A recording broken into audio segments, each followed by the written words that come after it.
Hi, Tony Carenzo here with Italian Dual Citizenship Assistance, and today I'm joined by attorney Nick Metta. His company is called Studio Legale Metta. And Nick, thank you so much for joining us. I know you're a busy guy and there's a lot swirling around with this decree, so thank you for your time. Thank you, Tony. It's a pleasure being here. Thank you for having me. What do you think people should do moving forward that needed to go back to a great-grandparent or further? What would you tell them to do at this point? Knowing the rules is going to be the key.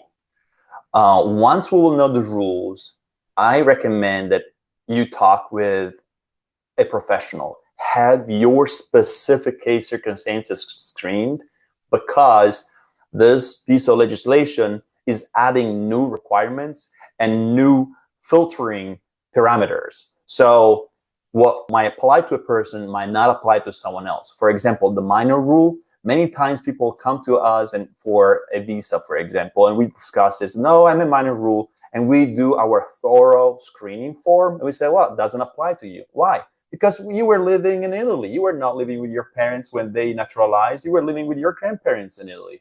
Well, the law says that the minor needs to live with the parents who naturalized. Otherwise, if you were left behind and just joined them later, you're not in that profile. It's very personal and different. And so I would not just rule out your case because you're reading something on the internet. It's going to be more complicated, in my opinion. It's going to be more complicated. The screening is going to be more complicated.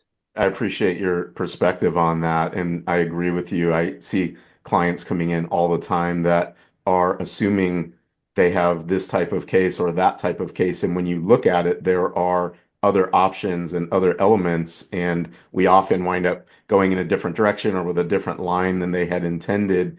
There's kind of a divide right now. There are a number of top Italian attorneys that are pushing people to jump into a case right now. They say, get your case filed before the 60-day mark is up because somehow that's going to give you some special positioning. And others are saying, no, it really doesn't matter if you file a case now or if you file a case later. Do you think there's any truth to the idea that if somebody were to file a case now before the decree is converted into law, that that helps them any further with being able to claim that the law should not apply to them retroactively, and instead they should be viewed under the laws at the time of their birth? In this particular scenario, I believe that the legal ground that a person would have fighting today wouldn't be altered if they waited to see what the law is going to be after it is approved and after the law decree is converted into law.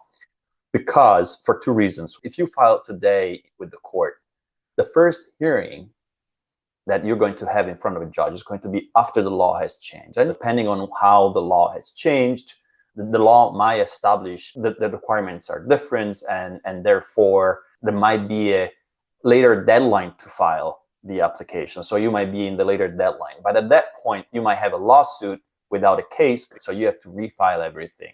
The other scenario is if the law changes in a way that you can still fight it, but not, we need to change the legal argument, you might have some trouble because the way the structure of the citizenship application lawsuit works, you have to file it under the structure of basically an appeal. It's not the standard writ that you prepare. It's almost like in the form of an appeal. So the requirement to file that type of motion in Italy is that you have to provide all legal arguments and evidence and everything up front.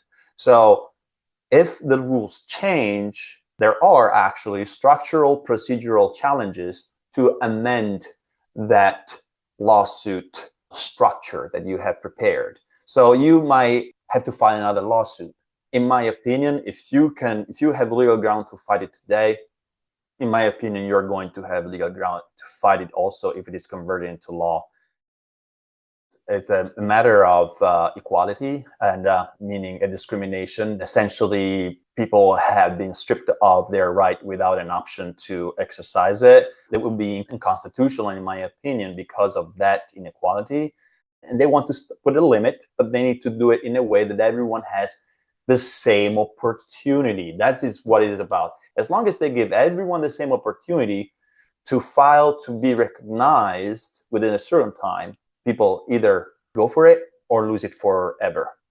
At this point, I think that the best thing that someone can do is move forward with collecting the paperwork, because people who will have documents might stand a better chance to go through. I think that time is going to be of the essence.